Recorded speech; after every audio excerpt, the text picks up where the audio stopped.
Movie शुरू होती है और हम देखते हैं एक फैमिली को जिसमें 4 लोग शामिल होते हैं।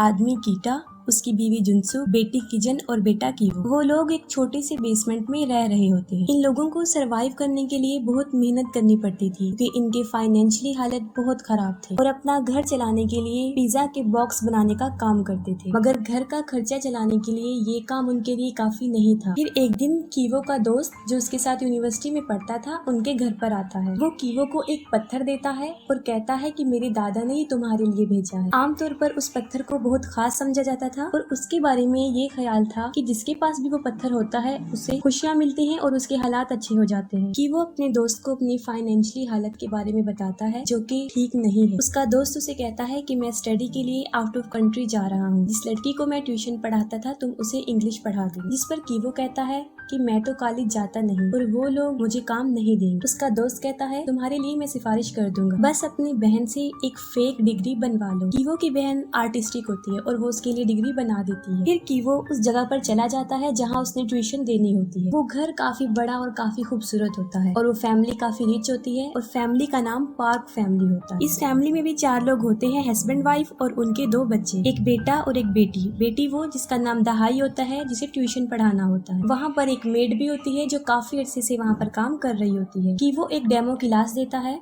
जिसमें दहाई की मदर भी उसके साथ बैठ जाती है। वो कीवो से सेटिस्फाई हो जाते हैं और उसे काम दे देते हैं। फिर कीवो को पता चलता है कि उस लड़की के छोटे भाई दासोम को पेंटिंग का बहुत शौक है। इस मकसद के लिए उन्होंने बहुत सी टीचर्स को हायर किया था लेकिन कोई भी परमानेंट नहीं रुकी। कीवो सोचता है कि मेरी बहन आर्टिस्टिक है तो मैं उसे इसका पेंटिंग टीचर बना देता हूँ। फिर वो दासोम की मदर से बात करता है कि मेरी एक कजन है जो आर्टिस्टिक है, मैं मशवरा देता हूँ कि आप उसको हायर कर लें। दासोम की मदर ये सुनकर राजी हो जाती हैं और अगले दिन की वो अपनी बहन को जेसिका नाम की लड़की बनाकर इंट्रोड्यूस करवाता है। असली नाम इसलिए नहीं बताता ताकि किसी को शक ना हो कि वो दोनों बहन भाई हैं। और किजन जेसिका बन के उस बच्चे की आर्ट टीचर बन जाती है और कहती है कि मैं आर्ट थेरेपिस्ट भी हूँ और अपनी बातों से उन लोगों को इम्प्रेस कर लेती है। अब ये दोनों बहन भाई उन दोनों बहन भाई के टीचर्स बन के काम करने लगते हैं। और जब जेसिका की पहली क्लास होती है तो उस घर के मालिक यानी सॉम के फादर भी वहाँ पर पहुँच जाते हैं और अपने ड्राइवर को कहता है कि वो जेसिका को घर छोड़ाए और वो ऐसा ही करता है। ड्राइवर जेसिका को घर छोड़ने का कहता है क्योंकि काफी देर हो चुकी होती है। जेसिका ड्राइवर को कहती है कि आप मुझे मेट्रो स्टेशन पर ही ड्रॉप कर दीजिएगा और ड्राइवर उसे वहीं ड्रॉप कर देता है। और जेसिका जब गाड़ी में बैठी होती है तो वो जानबूझकर अपनी पैंटीज गाड़ी में छोड़ देती है। वो ऐसा इसलिए करती है ताकि उनके ऑनर को शक हो जाए कि उनका ड्राइवर सही नहीं है। और जब उनके ऑनर को वो पैंटीज मिलती है उन्हें शक हो जाता है कि हमारे ड्राइवर और हमारे बेटे की आर्ट टीचर के दरमियान कुछ चल रहा है और ये वो अपनी बीवी से डिस्कस करता है। फिर उसकी बीवी जेसिका से उस रात की बात पूछती है जब ड्राइवर ने उसे ड्रॉप किया है,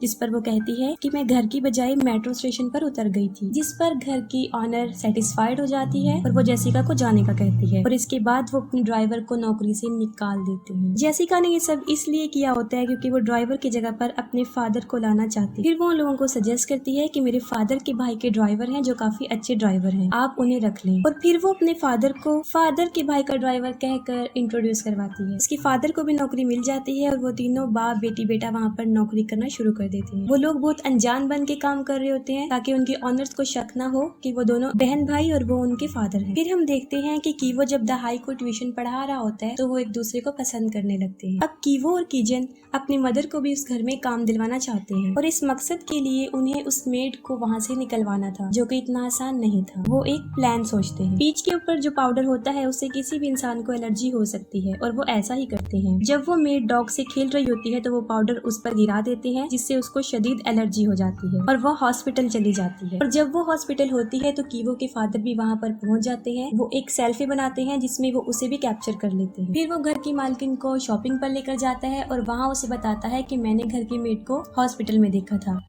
और जब मैं सेल्फी बना रहा था तो वो भी बीच में आ गई और ना चाहते हुए भी मैंने उस लेडी की बातें सुन ली हैं। उसे टीबी है लेकिन उसकी मालकिन उस बात पर यकीन नहीं करती। फिर वो अपनी बेटी किजन को मैसेज ड्रॉप करता है कि हम 3 मिनट तक घर पहुंच रहे हैं। मैसेज देखते ही किजन दोबारा से पीच का वो पाउडर मेड पर डाल देती है और उसे फिर से खांसी होना शुरू हो जाती है। और इस दौरान घर की मालकिन भी वहाँ पहुँच जाती है और वो लेडी एक टिश्यू इस्तेमाल करती है और फिर उसे डस्टबिन में फेंक देती है। फिर उनका ड्राइवर डस्टबिन की तरफ जाता है जहाँ उसने टिश्यू फेंका होता है। टिश्यू पर वो सॉस गिरा देता है और अपनी मालकिन को दिखाता है, जिससे उसे यकीन आ जाता है कि मेरा ड्राइवर ठीक कह रहा था कि उस मेड को टीबी है। फिर वो अपने ड्राइवर को कहती है कि तुम इस बात का जिक्र अपने मालिक से ना करना, वरना वो काफी गुस्सा हो जाएंगे। और फिर वो उस औरत को भी नौकरी से निकाल देते हैं और उनका ड्राइवर बड़ी चालाकी से अपनी बीवी को एक कुक के तौर पर इंट्रोड्यूस करवाता है और बिल आखिर उसकी बीवी को भी नौकरी मिल जाती है। और फिर वो चारों लोग एक ही फैमिली में काम कर रहे होते हैं और किसी को शक भी होने नहीं देती कि वो एक ही फैमिली से हैं। बड़ी चालाकी से वो अपने नाम चेंज करके रह रहे थे। उन लोगों के हालात काफी बदल चुके होते हैं। गरीबी से उन लोगों के हालात काफी अच्छे हो जाते हैं, अच्छा खाने को मिलता है और अच्छी पे ले रहे होते हैं। फिर द सॉम का बर्थडे होता है और पार्क फैमिली उसे सेलिब्रेट करने के लिए एक पिकनिक पर जाने का फैसला करते हैं और वो उसके लिए चले जाते हैं। उनके जाने के बाद ये चारों लोग एक पार्टी सेलिब्रेट कर रहे होते हैं। वो लोग काफी इंजॉय कर रहे होते हैं कि अचानक से डोर की बेल बजती है और दरवाजे पर वही पुरानी मेड खड़ी होती है। वो कहती है कि मेरा कुछ सामान वहाँ पर रह गया है जिसे मैं लेना चाहती हूँ। जुनसुक उसे अंदर आने देती है और फिर वो लेडी बेसमेंट में चली जाती है। काफी टाइम गुजरने के बाद भी वो लेडी वापस नहीं आती, जिस पर जुनसुक वहाँ जाकर देखती है तो वो एक कबर्ड को धकेल रही होती है। वो उससे हिल नहीं रहा होता क्योंकि उसके नीचे एक प्लेट फंसी होती है। जुनसुक उस प्लेट को निकाल देती है और वो अलमारी अपनी जगह से हट जाती है। उस अलमारी के नीचे दरअसल एक रास्ता होता है, एक खुफिया रास्ता जो नीचे की तरफ जा रहा होता है। वो मेड वहाँ पर चली जाती है और देखती है वहाँ पर एक आदमी है। हकीकत में वो उसका हस्बैंड होता है। उसे उसने यहाँ पर छुपा कर रखा होता है। उसे यहाँ पर तकरीबन 4.5 साल हो जाते हैं। पार्क फैमिली को इस बारे में नहीं पता होता क्योंकि उनसे पहले जो फैमिली यहाँ पर रह रही थी वो उन्हें नहीं बताती और ये लेडी काफी अरसे से यहाँ काम कर रही होती है। ये सब जानती है कि यहाँ एक खुफिया रास्ता है। उसने अपने हस्बैंड को यहाँ इसलिए छुपाया होता है क्योंकि उसके सर पर कुछ कर्जा होता है जिसको अगर वो नहीं उतारेगा तो लोग उसे मार देंगे। फिर वो मेड जुनसुक को कहती है कि तुम हफ्ते में एक मरतबा मेरे हस्बैंड को खाना दे दिया करो, यहाँ पर फ्रिज अवेलेबल है, इसके बदले में मैं तुम्हें पे कर दूँ। जुनसुक इनकार कर देती है और पुलिस को कॉल करने का बोलती है, जिस पर वो औरत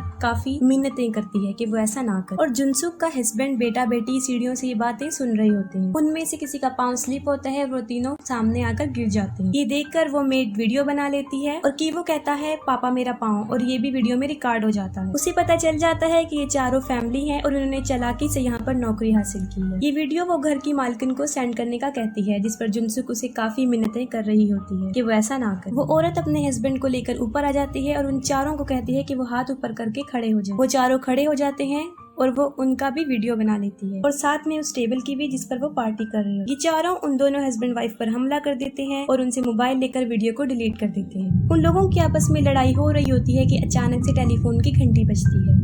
जुनसुक फोन उठाती है और ये घर की मालकिन का फोन होता है। वो कहती है कि तेज बारिश की वजह से ट्रिप कैंसिल हो गई है और हम 8 मिनट तक वापस आ रहे हैं, और वो उसे खाना बनाने का बोलती है और 8 मिनट तक उन्हें घर का सारा सामान भी सेट करना था। कॉल के दौरान वो तीनों उन दोनों हस्बैंड वाइफ का मुंह बंद करके खड़े होते हैं। फिर वो लोग उन हस्बैंड वाइफ को बांध कर दोबारा बेसमेंट में छोड़ आते हैं और उसके बाद सफाई करना शुरू कर देते हैं। और ठीक 8 मिनट के बाद वो फैमिली घर पर आ जाती है और वो लोग घर की सफाई भी कर चुके होते हैं और पार्क फैमिली को जरा भी शक नहीं होता कि उनके आने से पहले यहाँ पर क्या कुछ हो चुका है और वो लोग भी फिर छुप जाते हैं। वो लोग खाना खाते हैं और घर की मालकिन जुनसुक को बताती है कि एक बर्थडे की रात को मेरा बेटा केक खाने के लिए उठा था, तब उसने एक भूत को देखा था, लेकिन वो भूत नहीं होता, वो उस मेड का हस्बैंड होता है और ये लोग समझते हैं कि शायद वो कोई भूत।